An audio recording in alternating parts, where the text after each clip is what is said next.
Um, okay. So whenever you're done, when the sign-in sheet has made the rounds, let's hope that it comes back here. If it doesn't, catch it during the lab, right? Okay, so as usual, if you see this blue light starting to flash, or if it changes to a different color, let me know. That means it's not taping.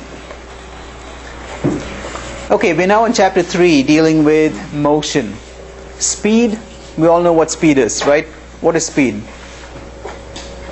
How fast is it? That's amazing. Extra credit to you. So, speed is how fast. That's amazing that you totally knew. Like, I know, it's just. it's like some. I read the chapter, I guess. Congratulations. Well earned extra credit, right?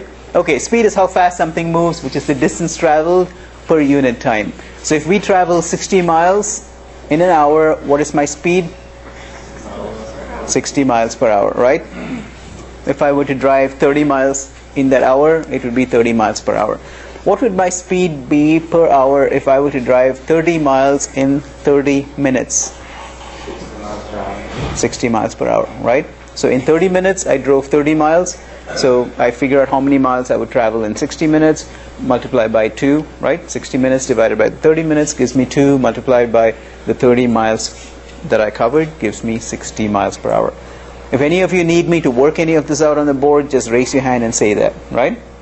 If not, I mean, I don't want to insult your intelligence by doing things that are too elementary, working them out in detail, but at the same time, I don't want to, if any of you want me to do it, I just realized I didn't mean to insult you by saying that it's too Anyway, anything that I say verbally, if you want me to put on the board, I will, right? Like particularly if it's a problem that we're working in our head. Okay, so speed we said is how fast something moves. It's the distance traveled per unit time. So 60 miles per hour, the time units are hours there, and the distance units are miles. Okay, good. Okay, so here, speed is distance divided by time. So in this, okay, we talked about this. The fact that the Earth is traveling around the Sun and the planets around it, the solar system, are traveling around the center of the what galaxy? Milky Way. Milky Way. Okay, the Milky Way galaxy, and the Milky Way galaxy itself is traveling either around or towards another center of mass that's at a distance from the galaxy, right? If you add up all of these velocities, it turns out we are traveling at some speed. Now, this caption is basically saying that while you're sitting in your chair, you are traveling with the Earth at a speed of 30 kilometers per second relative to the Sun. So we're traveling around the Sun at a speed of 30 kilometers per second, which means by the time I say 1 Mississippi, we have traveled the distance from here to downtown Phoenix, which is ballpark of about 20 miles, right? Which is about 30 kilometers. This is just making the point that in your car, your speedometer gives readings in both miles per hour as well as kilometers per hour, right? Some parts of Europe, I think, use kilometers per hour, and the US uses miles per hour in general. I think Canada does use kilometers per hour, right? So I think the Commonwealth countries that were associated with Britain have tended to use kilometers per hour. Okay, average speed.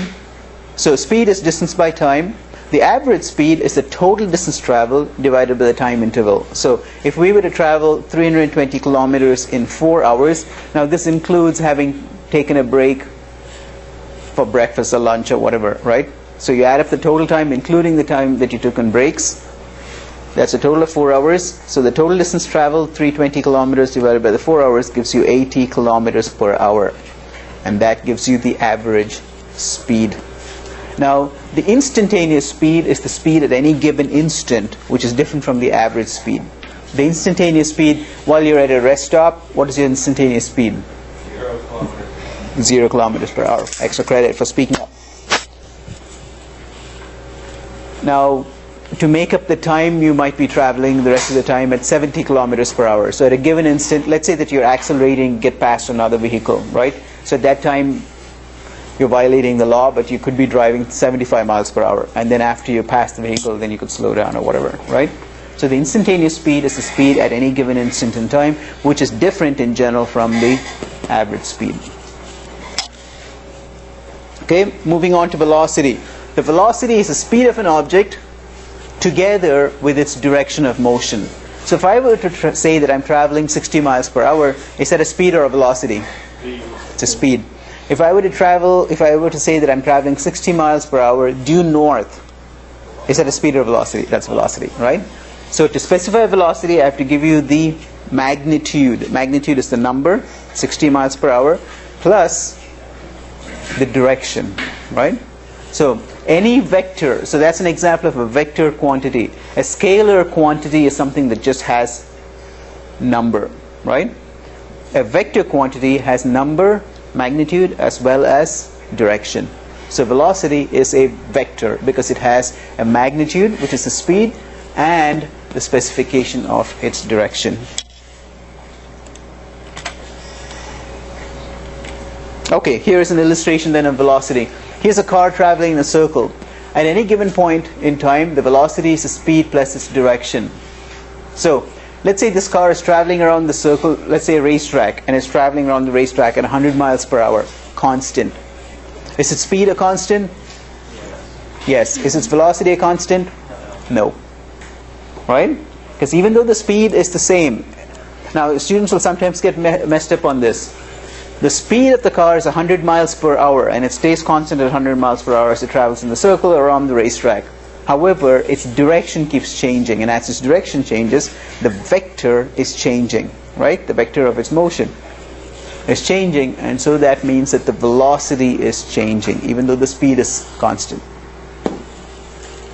So here, okay, introducing the concept of acceleration. Acceleration is the change in velocity divided by the time interval. So here you can see, is the person accelerating forward or decelerating forward? Right, decelerating, like slowing down. Accelerating, right? So just based on this picture, you can see, based on what you've experienced in motorbikes and so forth, that he's accelerating. He's increasing his velocity or her velocity in the direction of motion. In this case, acceleration or deceleration? Deceleration, right? Puts on the brakes and slows down. So in this case, the person is experiencing a negative acceleration, an acceleration that's opposite to the direction of motion. Students will sometimes get confused with this. An acceleration, let's say, if we were to define the positive direction as to the right, positive x towards the right, the direction of motion is positive in this case. Is the acceleration positive or negative? Positive. It's in the same direction as the direction of motion. In this case, what is the direction of motion? Positive or negative? Positive. The object is still moving. Okay, let's say he hasn't come to a stop yet, but he's still moving to the right. So the direction of motion is still positive. Speed is still positive. Is the acceleration positive or negative? Negative. Because the acceleration is in the opposite direction of the direction of motion, which we have defined as being positive when to the right. So a negative acceleration is towards the negative side of the x-axis. In this case, let's say the person is traveling at a constant speed. Is their acceleration constant? Good job. Yep. Extra credit to the two of you spoke up here. Okay. So the speed is constant, however the direction of motion is changing, which means that the velocity is changing. If the velocity is changing, that means there is a change in velocity. Acceleration is the change in velocity divided by the time interval, which means that there is an acceleration. There is some kind of an acceleration on the object, even though the velocity, rather the speed, is staying a constant, right? So I'll just highlight these things that students sometimes get messed up on. Acceleration is the rate at which velocity changes with time. The change in velocity may be in magnitude or in direction or both. If there's no change in magnitude of the acceleration, that means that the speed is a constant, right? If there's a speed if the speed is a constant, magnitude will stay the same. However, direction will change. The other more obvious situations where both are just the velocity. The velocity changes by virtue of the magnitude, the speed changing. We miss you. So if the direction changes... Is it Garen? Yeah. Okay, go ahead. If the direction changes, it changes the acceleration? If the direction changes, then necessarily is an acceleration, not necessarily a change in acceleration. But there is an acceleration? There is an acceleration. Even if there's no change in speed? Correct. Would you explain that one more time? Okay. Because I see how it would change the velocity. Okay. Obviously, because the direction is changing. But Okay. acceleration is a change in speed, right? No. Acceleration is a change in velocity per unit time. Okay. This is why if the speed stays constant but the direction changes, that's why by definition there is an acceleration. It doesn't mean the acceleration is changing, But there is acceleration. but there is an acceleration, Okay. either positive or negative. We miss you? No, no, no.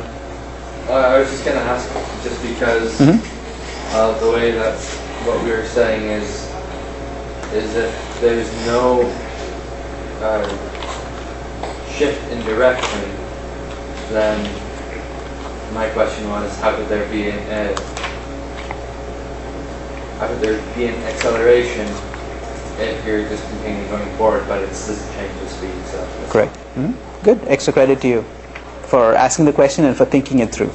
Right? This is still chapter 2, right? This is chapter 3. Oh, okay. In the book. Actually, yes. Good point. Okay, that's another thing that I need to mention to you guys. It turns out that in previous semesters, when I taught this course, I used the 9th edition of your book. But it turns out that when the department was trying to purchase the 9th edition, there weren't enough 9th editions for all of the students. So they went ahead and switched to the 7th edition, right? So what I need to do is, I'm going to call this chapter 3 for now, and I'll come up with a matching template. That's just what chapter it'll match in your textbook, right? I need to do that during the lab hour. I saw your hand up, then your hand up. So will the homework be wrong if you turn it on for chapter 2? Oh, I see. Bring it up to me during the lab. I need to look at this, right? Yeah. So up to this point, I think, what are the homework chapters that were due? 1 and 2. 1 and 2. Okay. Chapter 4 that over in chapter 2, I think. Was pertinent to it too? Okay. How about this? During the lab, let me go ahead and look at the 9th edition versus the 7th edition, and I will have to come up with some kind of a matching matrix between the two, and I will bring it up during the lab and I'll mention it again, right? Couple of hands up. Okay, perfect. So yeah, I'll take care of during the lab. Extra credit for speaking up on this, right? Okay. So what that probably means is the matrix that I have with the reading I'll have to change that to match your textbook, right? Okay. Because what happens is every time they come up with a new edition of the book, a lot of times they'll just rearrange some of the chapters, right? Or renumber them or something and create a new edition. And for politically correct reasons, I cannot comment further on what I think of that practice. Okay. So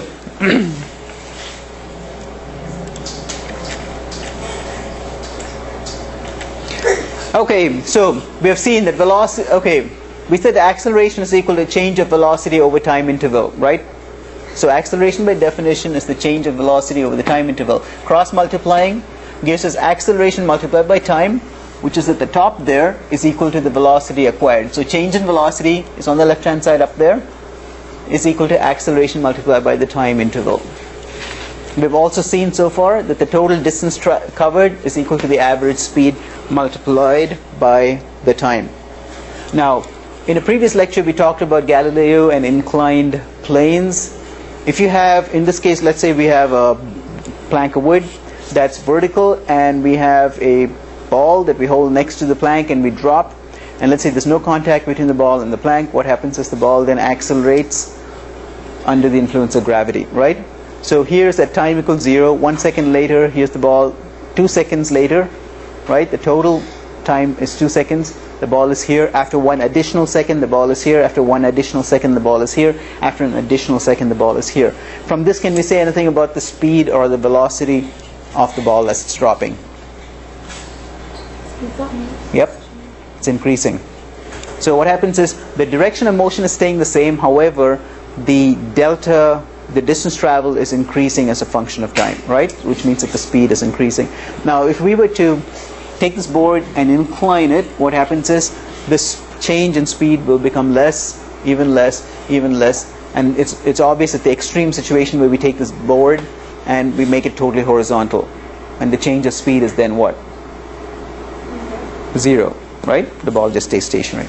So this was basically something that, experimentally, something that Galileo implemented to try to be able to slow down the effects of gravity to study it, right? And it's in part by doing those kinds of experiments that he figured out some of the relationships that he did. Now Newton would have done something similar to this as well. Okay, moving on to the next term, free fall. Free fall is motion under the influence of gravity alone. So if there's no air resistance, then you would have free fall. So here is an illustration. Top of a cliff, person dropping a stone. At the very top, t equals 0. The stone or the ball is in his hand. After 1 second, the ball is reached. Right? After 1 second, the ball is over there, and then after 2 seconds, the ball would be here. After 3 seconds, the ball would be here. After 4 seconds, the ball would be here. Right? So time is increasing. We're looking at the position of the ball as a function of time. Seconds of fall, 0, 1, 2, 3, 4, and so on. It turns out if we were to go and measure the velocity of the ball, the speed of the ball, at each of these points, we get this kind of a number. The velocity acquired in meters per second at the initial position is 0. After 1 second, the ball is traveling 10 meters per second. After 2 seconds of fall, the ball is traveling at 20 meters per second. After 3 seconds of fall, the ball is traveling at 30 meters per second. And you see the sequence, right? So you can generalize this as after t seconds of fall, some unknown t, the velocity of the ball is 10 multiplied by t. Now we can create a little algebraic expression to express this, and we say how fast is the ball traveling. The velocity, when we say velocity here, we are assuming that the direction is implicit, right? So we'll just be referring to the magnitudes even though the direction is implicit. The velocity is equal to g, the acceleration due to gravity, multiplied by time. So to a first approximation, the acceleration due to gravity is 10 meters per second per second. In reality, it's more like 9.8 meters per second, right? So for the level of this course, it's okay for you to use g as being 10 meters per second. Okay, so velocity is acceleration multiplied by time.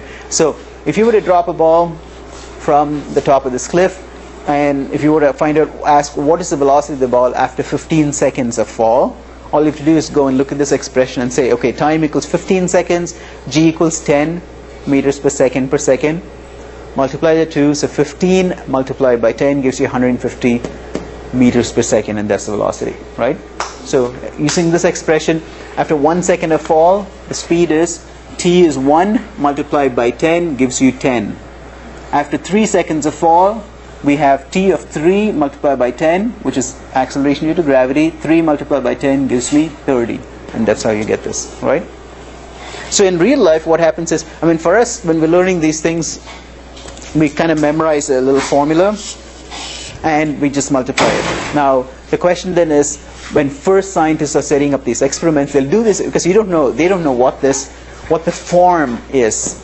They don't know how these things behave, right? So they just do a bunch of experiments, look at all this data and say, hey, does it look like a straight line? Does it look like a parabola, right? Is it a quadratic? What kind of a form of an expression is? And it turns out that this looks like a straight line. So let's go and fit a line to it. So you all know y equals mx plus c, right? From math. Plus b. Thank you. So y equals mx plus b, right?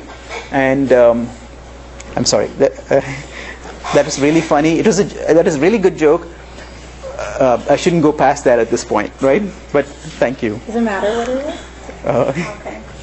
No, but I thought that was really okay. Thank you. Extra credit to those of you who spoke up, right? I shouldn't have said anything. My apologies. But I enjoyed your input. Okay, so y equals mx plus, do you say b? Okay, plus b. So the b is a constant. And we use b because the word constant starts with a b. Right? Okay, so y equals mx plus a constant. So in this case, the constant turns out to be 0 because when t equals 0, that's 0. So the constant drops out, giving you y equals m multiplied by x. In this case, t is the x and g becomes the m. So if you plot this in a straight line and figure out what the slope is, you end up with g, right? That's what they did. You don't have to be able to do this, but I'm just giving you a background of how it was done. I feel bad now that I laughed at that. It's never my intention to ever put anybody on the spot, right?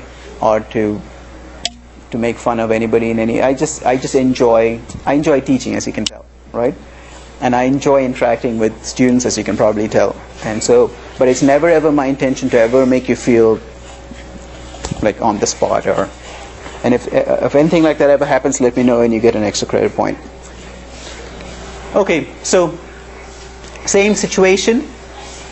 The difference in this slide is we're looking at the distance that is traveled during the free fall. So after 0 seconds of fall, the distance fallen is equal to 0, right? So 0 seconds, 0 meters. After 1 second of fall, the distance traveled is 5. So you could just, like literally, you could have a person drop a stone or a ball from the top of a cliff, and you have a camera that takes a photograph every second, right? 0 seconds, 1 second, 2 seconds, 3 seconds, 4 seconds. And what happens is, based on, let's say you know the height of the cliff, and you got these photographs, and you can see the position of the ball, you can just figure out exactly where the position is. So that's how you can create a table like this, where after 1 second of fall, you find that it has fallen 5 meters. After 2 seconds, it has fallen 20 meters. After 3 seconds, 25, and so forth. So what you do is you then try to see if you can fit some kind of an expression, right, to match this, and it turns out you end up with something like this. The t is equal to half multiplied by 10, which is the g, the acceleration due to gravity that we've seen before, multiplied by t squared. So the generalized expression is the distance traveled is equal to half g t squared. Distance is equal to half multiplied by the acceleration due to gravity multiplied by the time squared. You need to have these two expressions memorized, right? So far you've seen two formulae that you need to memorize. To memorize it, all you have to do is just write it out on a piece of paper like 10 times, 20 times, right? Then put the paper away and then ask yourself, what is the distance traveled in free fall, and write it and put it out, right? It makes a big difference writing it out by hand as opposed to just repeating it in your head. Okay, so here the person, what's different is here's the person at the top of the cliff. The person is throwing the ball upwards rather than just letting it drop. So person is throwing it with a 30 meters per second velocity upwards. So at 0 seconds, 30 meters per second upwards. 1 second later, it turns out that the velocity is now 20 meters per second upwards. And the reason for the change, see that the velocity is slowing down, it's because gravity is pulling the ball down. The ball is going up, person is throwing the ball up. What happens is gravity is pulling it down, and it's compensating for, it's using up, if you will, some of the velocity at the rate of 10 meters per second per second. So after 1 second, gravity has eaten up 10 meters per second of speed, so it's dropped to 20. After one more second, gravity, which is pulling in the opposite direction of motion of the ball, has eaten up, if you will, another 10 meters per second. So 20 drops to 10. After one more second, what would the speed become? 0, right? And so that's what you see. It reaches the very top. 1 second later, the velocity is now 0. Now, ball is stationary, literally at the very top, right? 1 second later, what is the speed of the ball? What is the speed? 10 meters per second. Yep, upwards or downwards? Good job, extra credit. So 1 second later, 10 meters per second downwards. 1 more second later, 20, right? Another 30. See what's happening? See how like systematic and regular the universe is behaving? Rather strangely, right? It really is strange that the universe behaves this regularly in such an orderly manner. It's like totally amazing. We take it for granted.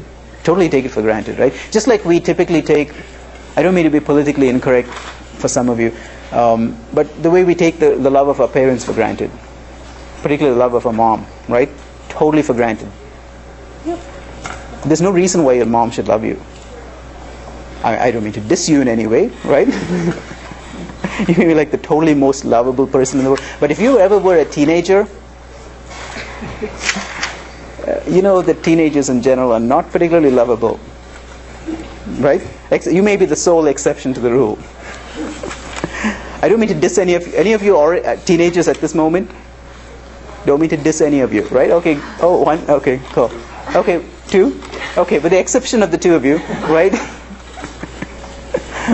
For those of you who have successfully survived the teenage years. So, just like that, I mean, we totally take the love of a mom for granted. I mean, there are things that I've said to my mom when I was a teen that I totally am remorseful over. I've apologized for. I wish I'd never said such things, hurtful things, right?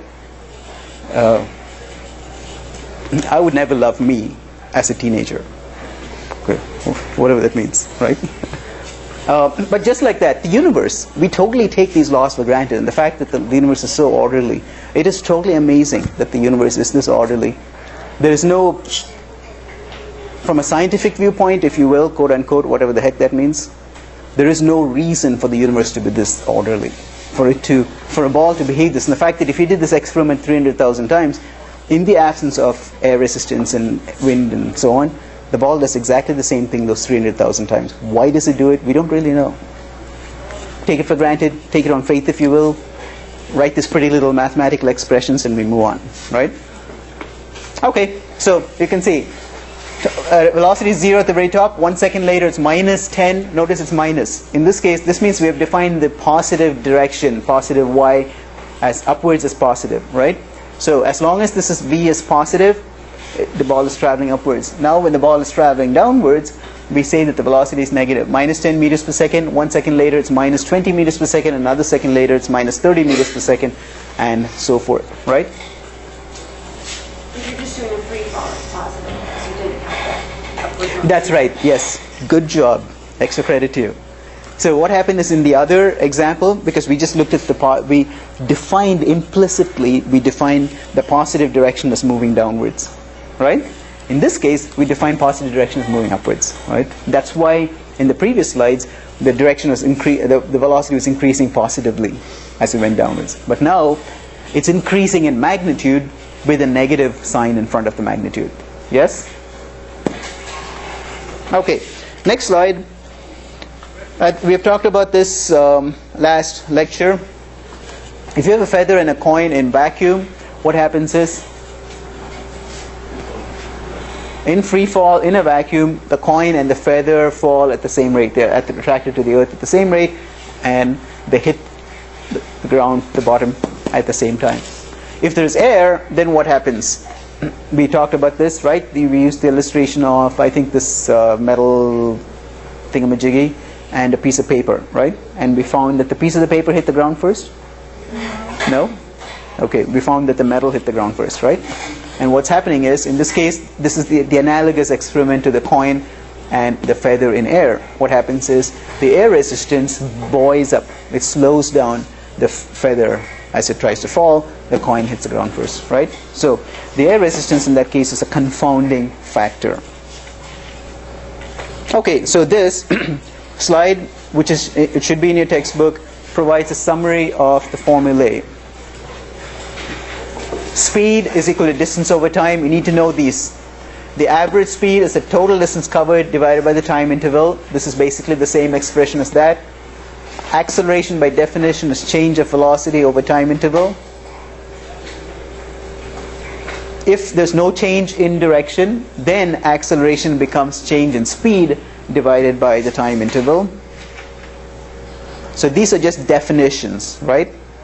We're defining this quantity that we are going to call speed, and we're defining it as being equal to distance by time. We're defining this quantity that we are going to call acceleration, and we're defining it as being equal to change of velocity divided by time interval, right?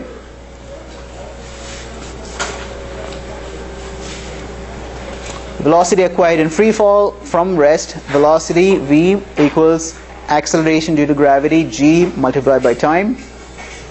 Distance fallen in free fall from rest, d for distance is equal to half multiplied by g, the acceleration due to gravity, multiplied by t squared. Yeah? Okay, and with that, what I'm going to do is end this lecture.